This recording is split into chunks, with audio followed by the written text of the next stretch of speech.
Hello friends, welcome back to our YouTube channel next current. स्वागत है आप सभी का हमारे यूट्यूब चैनल नेक्स्ट करंट पर। आज है 13 मार्च 2022। 13 मार्च 2022 के जो भी करंट अफेयर्स के इम्पोर्टेंट क्वेश्चंस होंगे उन सभी को मैं यहाँ डिस्कस करूँगा और सभी क्वेश्चन से रिलेटेड जो भी फैक्ट होगा वो भी मैं आपको यहाँ बताता हुआ चलूँगा। आप आज की वीडियो की PDF फाइल हमारे टेलीग्राम ग्रुप से डाउनलोड कर सकते हैं। टेलीग्राम ग्रुप का लिंक आपको वीडियो के डिस्क्रिप्शन में दिया गया है। अगर आपने अभी तक हमारे चैनल सब्सक्राइब नहीं किया है, चैनल को सब्सक्राइब कर नोटिफिकेशन बेल को ज़रूर प्रेस करें ताकि आपको सभी वीडियो के नोटिफिकेशन मिलते रहें। आप हमारे साथ फेसबुक और इंस्टाग्राम से भी जुड़ सकते हैं। दोनों के लिंक आपको डिस्क्रिप्शन बॉक्स में प्रोवाइड कराए गए हैं। तो चलिए शुरू करते हैं आज का अपना पहला क्वेश्चन। आप हमारे साथ वीडियो के एंड तक बने रहें क्योंकि हम वीडियो के एंड में एक डेली क्वेश्चन पूछते हैं, उसका भी आंसर आप हमें कमेंट बॉक्स में ज़रूर दें। तो आज का पहला क्वेश्चन है, हाल ही में भारत और किस देश ने नई दिल्ली में द्विपक्षीय व्यापक मुक्त व्यापार वार्ता फिर से शुरू की? तो नई दिल्ली में जो यह वार्ता शुरू की भारत और कनाडा ने शुरू की। Option A. 11 मार्च को यह वार्ता हुई। इसमें कृषि उत्पाद, रसायन, जूते और वस्त्र सहित क्षेत्र शामिल होंगे। वाणिज्य और उद्योग मंत्री जो हमारे पीयूष गोयल हैं, उन्होंने कनाडा की जो समकक्ष मैरी एनजी पूर्ण समझौते पर आगे बढ़ने से पहले एक अंतरिम समझौते पर हस्ताक्षर करने पर सहमत हुए। मैरी एनजी अंतर्राष्ट्रीय व्यापार, निर्यात संवर्धन, लघु व्यवसाय एवं आर्थिक विकास मंत्री हैं। कनाडा सरकार जो 10 से 13 मार्च तक नई दिल्ली का वो दौरे पर हैं, वह व्यापार और निवेश पर 5वीं भारत कनाडा मंत्री स्तरीय वार्ता आयोजित करेंगी। बैठक की जो सह अध्यक्षता वस्त्र मंत्री, वाणिज्य और उद्योग मंत्री पीयूष गोयल करेंगे। अभी हाल ही में भारत ने ऑस्ट्रेलिया के साथ भी समझौता किया था। किस लिए समझौता किया था? पर्यटन को बढ़ावा देने के लिए। अगला क्वेश्चन, हाल ही में किसे IRDAI के अध्यक्ष के रूप में नियुक्त किया गया? IRDAI के अध्यक्ष के रूप में नियुक्त हुए हैं देवाशीष पांडा। Option B. केंद्र सरकार ने पूर्व वित्तीय सेवा सचिव देवाशीष पांडा को IRDAI का अध्यक्ष नियुक्त किया। बीमा नियामक के प्रमुख के रूप में उनका कार्यकाल 3 साल का होगा।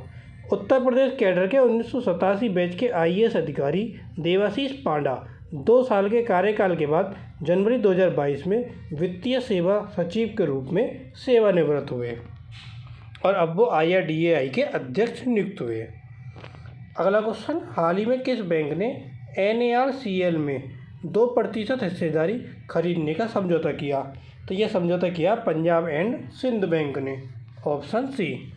पंजाब एंड सिंध बैंक ने संपत्ति पुनर्निर्माण कंपनी NARCL में 55 करोड़ रुपए में 2% हिस्सेदारी खरीदने का समझौता किया। इक्विटी निवेश किस्तों में किया जाएगा, जिसमें 28.18 करोड़ रुपए का पहला निवेश 31 मार्च 2022 तक पूरा होने की उम्मीद है। NPA खातों की वसूली सहित त्वरित समाधान सुनिश्चित करने के लिए वित्तीय निवेश किया जा रहा है। अब पंजाब और सिंध बैंक ने यह हिस्सेदारी खरीदने का समझौता किया। पंजाब और सिंध बैंक का मुख्यालय आपका नई दिल्ली में है, जिसकी स्थापना 24 जून 1908 को हुई थी। अगला क्वेश्चन आता है कि हाल ही में किस कंपनी को पेट्रोलियम प्राकृतिक गैस मंत्रालय स्वच्छता पखवाड़ा पुरस्कारों में प्रथम पुरस्कार दिया गया? तो यह प्रथम पुरस्कार दिया गया इंडिया ऑयल कॉर्प लिमिटेड को। Option D. 11 मार्च को पेट्रोलियम एवं प्राकृतिक गैस मंत्रालय के स्वच्छता पखवाड़ा पुरस्कार विजेताओं को पेट्रोलियम एवं प्राकृतिक गैस मंत्री हरदीप सिंह पुरी द्वारा प्रदान किए गए। इंडियन ऑयल कॉर्प लिमिटेड को पहला, oil and natural gas Corp को दूसरा और हिंदुस्तान पेट्रोलियम कॉरपोरेशन लिमिटेड को तीसरा स्थान मिला। उन्होंने मंत्रालय के वार्षिक प्रकाशन भारतीय पेट्रोलियम और प्राकृतिक गैस सांख्यिकी 2020-21 का भी शुभारंभ किया। अगला क्वेश्चन, हाल ही में कैटलीन नोवाक किस देश की पहली महिला राष्ट्रपति बनी? तो कैटलीन नोवाक बनी आपकी हंगरी की पहली महिला राष्ट्रपति। Option A. हंगेरियन संसद ने पहली महिला राष्ट्रपति के रूप में कैटलीन नोवाक को चुना। नोवाक 10 मई 2022 को जेनोस एडर का कार्यकाल समाप्त होने के बाद उनका स्थान लेंगी। चुनावों में पीटर रोन को हराने के बाद उन्हें 5 साल के कार्यकाल के लिए चुना गया। वह पारिवारिक मामलों की बिना विभाग की मंत्री के रूप में सरकार की पूर्व सदस्य हैं। अगला क्वेश्चन, हाल ही में किस अंतर्राष्ट्रीय गोल्फ खिलाड़ी को world golf hall of fame में शामिल किया गया? तो किस अंतर्राष्ट्रीय गोल्फ खिलाड़ी को शामिल किया गया? इसमें वो हुए टाइगर वुड्स को। Option B.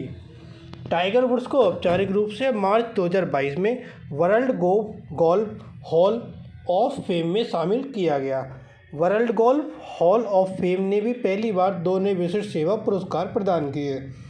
रेनी पोवेल को चार्ली शिफर्ड पुरस्कार के उद्घाटन प्राप्तकर्ता के रूप में सम्मानित किया गया, जबकि पीटर यूबेरोथ और दिवंगत डीक फेरिस को गोल्फ में उनके योगदान के लिए लाइफ टाइम अचीवमेंट रिकॉग्निशन से सम्मानित किया गया। अगला क्वेश्चन, हाल ही में कौन स्कूली बच्चों के लिए युवा विज्ञानी कार्यक्रम नामक एक विशेष कार्यक्रम का आयोजन कर रहा है? तो वह आयोजन कर रहा है आपका ISRO. Option C.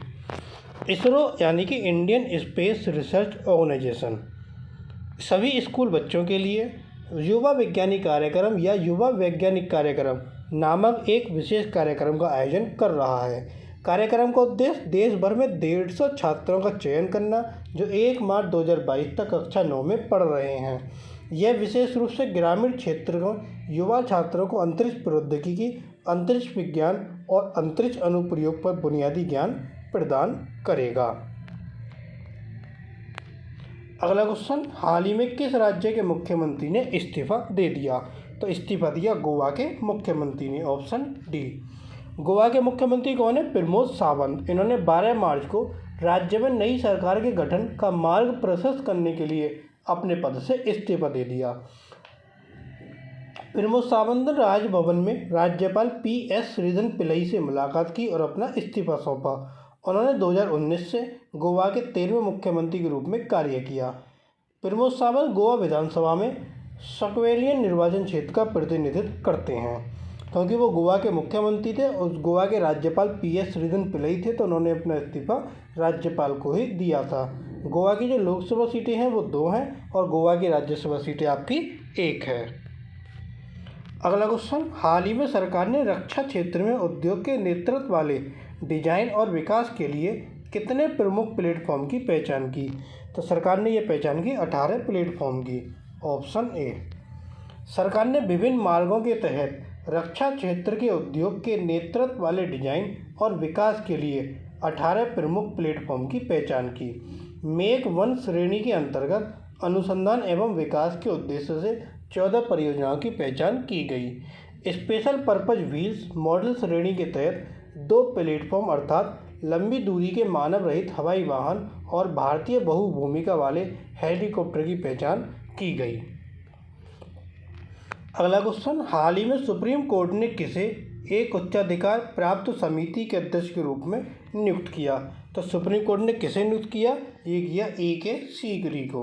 Option B.